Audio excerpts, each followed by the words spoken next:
Hello students, how are you? I am doctor Alka Pathak. बच्चों, आज मैं आपके समक्ष बीएड मेथड से रिलेटेड जो मेथडोलॉजी है उससे रिलेटेड साइंस विषय में जो विधि है, एक विधि से डिस्कस करने जा रही हूँ, इंक्वायरी मॉडल। तो इंक्वायरी मॉडल क्या है और इसके कौन कौन से चरण हैं, किन किन चरणों से होकर गुजरना पड़ता है, इसके बारे में आपसे डिस्कस करूंगी।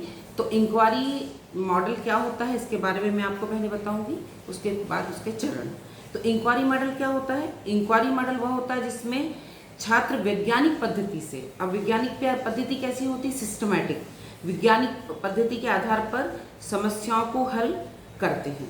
तो वैज्ञानिक पद्धति कौन सी होती है? जो स्टेप बाय स्टेप होती है, सिस्टमेटिक होती है, और इसमें उद्देश्य भी होता है, हाइपोथेसिस भी होती है, एक्सपेरिमेंट भी होता है, फिर निष्कर्ष निकलता है।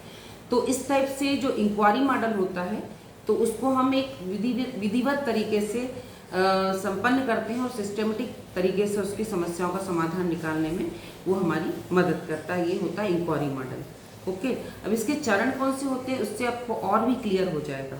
तो पहला पद कौन सा है? समस्या की पहचान। जब कोई समस्या का समाधान हम करते हैं तो पहले हम आइडेंटिफिकेशन ऑफ प्रॉब्लम, उस समस्या के बारे में जानते हैं कि समस्या क्या है, किस लेवल की है, किस टाइप की समस्या है।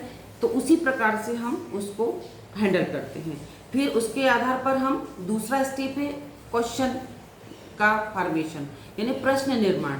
तो कैसी समस्या है?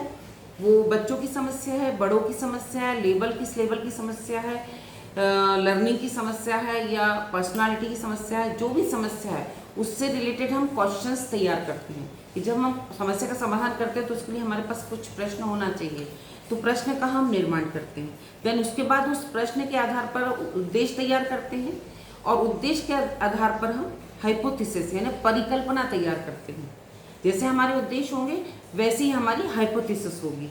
तो हमारे उद्देश्य के आधार पर हम इसका निर्माण करते हैं, परिकल्पना का। फिर परिकल्पना का निर्माण होने के बाद हम उसका डाटा कलेक्शन करते हैं, हम उसकी जानकारी एकत्रित करते हैं कि वो क्वेश्चंस, वो उद्देश्य के आधार पर वो जानकारी हमको कहाँ कहाँ से प्राप्त होगी, है ना। जैसे एक उदाहरण हम ले लेते हैं कि हमें देखना है कि इंदौर जिले में या खरगोन जिले में कितने कितने परसेंटेज जो बच्चे हैं वो झुग्गी झोपड़ियों में रहते हैं। झुग्गी झोपड़ी में रहने वाले लोगों की संख्या और उनके व्यूज़, अगर इनकी जानकारी हम एकत्रित करनी है तो हम उसके आधार पर वो क्वेश्चंस निर्माण करेंगे, हाइपोथेसिस करेंगे। देन उस एरिया में जाके हम वहाँ की जानकारी बैकवर्ड एरिया में जाकर निकालेंगे। तो जानकारी जब हम निकालेंगे तो जानकारी हम डाटा कलेक्शन करेंगे। जब जानकारी निकालेंगे फिर वो जानकारी निकालने के बाद हम देखेंगे कि वो किस तरह की जानकारी है, तो उसका परीक्षण करेंगे या अवलोकन करेंगे हम, है ना। कोई एक्सपर्ट भी कर सकता है इस काम को। तो उसका अवलोकन करने के बाद कि वो जानकारी कैसी है, उसका परीक्षण करने के बाद उसका रिजल्ट हमें मिलेगा। तो हम पहले उसकी जानकारी को परीक्षण करेंगे, परीक्षण करने के बाद उसका निष्कर्ष निकलेगा। तो ये निष्कर्ष उसका बाद वाला सबसे आखिरी का स्टेप है निष्कर्ष, है ना। निष्कर्ष के बाद हम क्या करते हैं, उसकी फाइंडिंग्स निकालते हैं, है ना।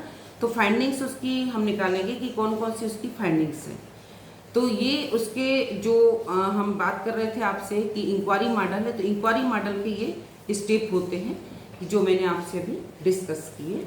आज मैंने आपको बताया कि जीव विज्ञान में इंक्वायरी मॉडल क्या होता है और उसके कौन कौन से चरण होते हैं। आज के लिए इतना ही। Thank you so much.